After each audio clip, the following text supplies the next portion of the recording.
bonjour. Aujourd'hui, si vous voulez, on va réfléchir sur l'Évangile selon saint Marc, l'Évangile de Jésus selon saint Marc, dans le chapitre 6, les versets 7 à 13.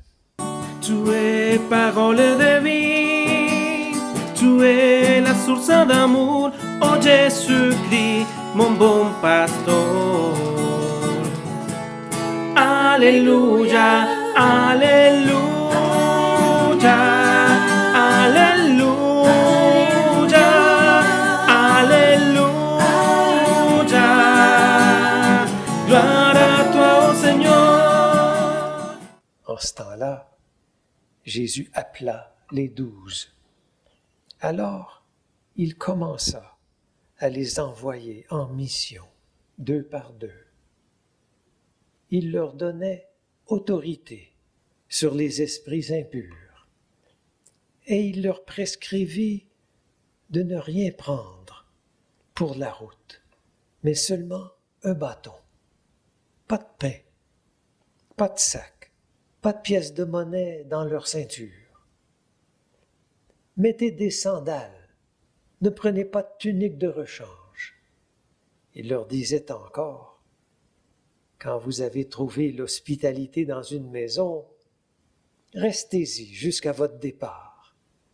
Si dans une localité, on refuse de vous accueillir et de vous écouter, partez et secouez la poussière de vos pieds. Ce sera pour eux un témoignage. Ils partirent et proclamèrent qu'il fallait se convertir.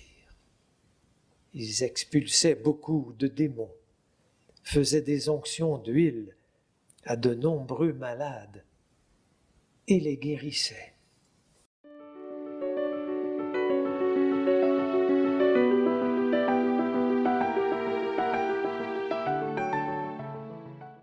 Dans les dernières semaines, on voit beaucoup de l'évangile de Marc, où Marc nous montre Jésus qui appelle les disciples, qui les appelle à lui, et il les envoie.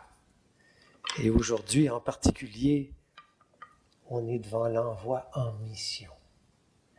Et peut-être qu'on ne va pas s'attacher à l'envoi, à la mission spécifique des 12, mais on va plutôt essayer de trouver l'esprit de l'envoi, puisque Jésus ailleurs en envoie 70, et donc Marc laisse entendre que c'est tout le monde qui est envoyé. Tous les disciples seront envoyés, ont une mission propre. Donc on ne va pas s'attacher à la mission spécifique de ces 12, mais à l'esprit. Et la première chose que j'aime rappeler, c'est le fait que Jésus envoie. C'est comme si l'envoi, c'est la troisième dimension. La première, c'est l'appel. La deuxième, c'est l'appel à demeurer auprès de Jésus, donc être auprès de lui. Et la troisième, c'est l'envoi. Et l'envoi, pour moi, c'est comme la dimension de la maturité. Envoyer quelqu'un, avoir mission, c'est fait pour donner la vie. C'est fait pour ce que j'ai reçu ou ce que j'ai appris à entendre de Dieu, je le partage. Sans l'envoi, il va manquer de maturité à tout disciple. Je le vois presque comme dans la vie humaine, 2 jeunes qui ont vécu dans leur famille, ont vécu des choses, ils ont reçu de leurs parents, et 2 jeunes se rencontrent, se marient, ils décident d'une certaine façon à renoncer à beaucoup de choses en se choisissant l'un l'autre, et ensemble ils donnent vie. Ils ont des enfants.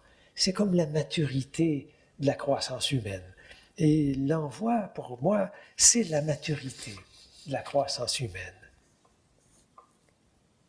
Jésus les envoie 2 par 2. Quel est l'esprit derrière ça? Je crois que c'est comme une façon pour Jésus de nous appeler à ne pas prendre une mission comme un projet personnel. Ou à l'inverse, de ne pas faire d'un projet personnel une mission. À 2, tu es obligé d'écouter l'autre.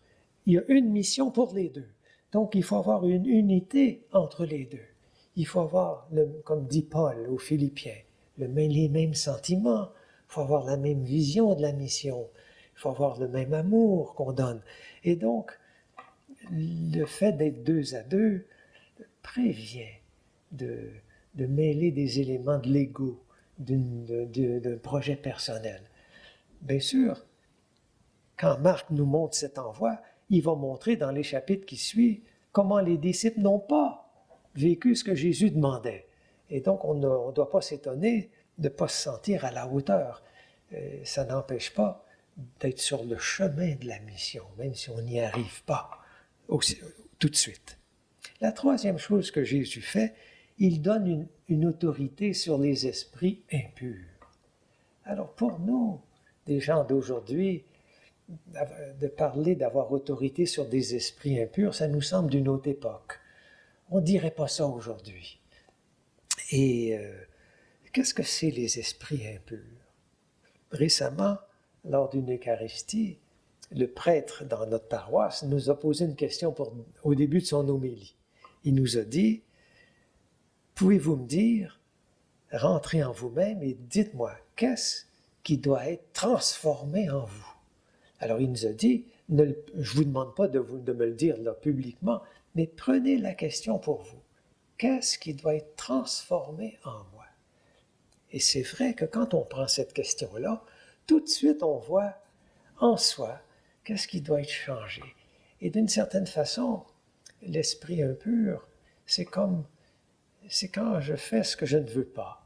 Et ce que je veux, je ne le fais pas. Saint Paul a dit ça, il dit on a de la misère à faire ce qu'on veut. On a de la misère à être auteur de sa vie. L'esprit impur, c'est tout ce qui m'empêche de faire ce que je veux. Mais c'est toujours qu'on est en lutte avec ça. Et donc, quand Jésus donne autorité, forcément les disciples qu'il envoie vont d'abord être presque d'une certaine façon en lutte avec eux-mêmes. Ils vont savoir qu'il y a en eux ces propres esprits-là, ces esprits impurs, et qu'ils doivent travailler là-dessus. Et ils vont donner une parole, non pas parce qu'ils ont gagné, mais parce qu'ils sont en lutte eux-mêmes. Ils vont parler à partir de leur vulnérabilité. On dirait que c'est ce que Jésus veut de ses disciples. La quatrième chose, Jésus dit à ses disciples, vous allez n'apporter rien, sauf un bâton, une seule paire de sandales, rien dans votre sac. C'est donc, il met ses disciples dans un état où c'est clair que Jésus veut montrer que la mission ne vous appartient pas. Son succès ne vous appartient pas, ni son échec. Elle est de Dieu. C'est Dieu qui donne. Et donc, il veut de ses disciples qu'ils soient en quelque sorte attentifs à ce que Dieu donne. Ils vont être en mission pour apprendre ce que Dieu donnera. Et donc, c'est une attitude d'abandon, d'une certaine façon, qu'il nous demande. Et le texte de Marc, Marc dit, les disciples partirent, ils proclament qu'il faut se convertir, ils expulsent des démons, ils font des onctions d'huile aux malades et ils guérissent. C'est les fruits. Et d'une certaine façon, je pense que Jésus est en train de dire à toute personne, tous disciples qui sont envoyés en mission, soyez attentifs aux fruits. Ça sera le signe que la main de Dieu, en quelque sorte, est avec vous et guide la mission qui vous est confiée.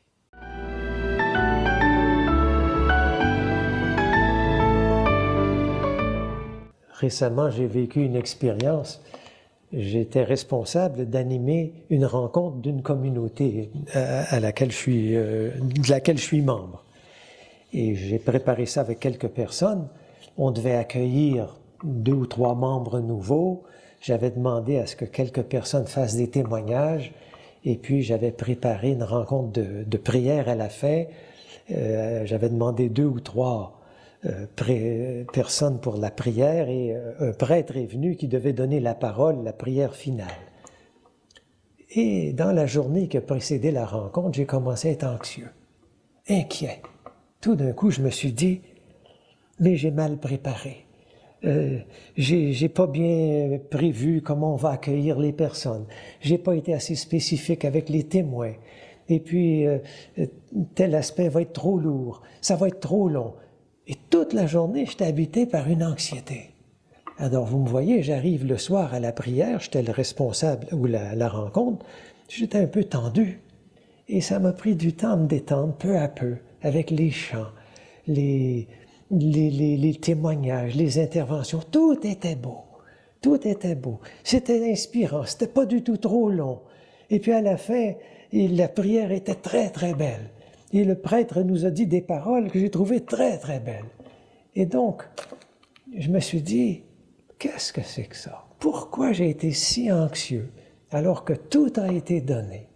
Ça a été une leçon de foi pour moi, de faire confiance quand on se voit confier une mission, que Dieu donne lui-même.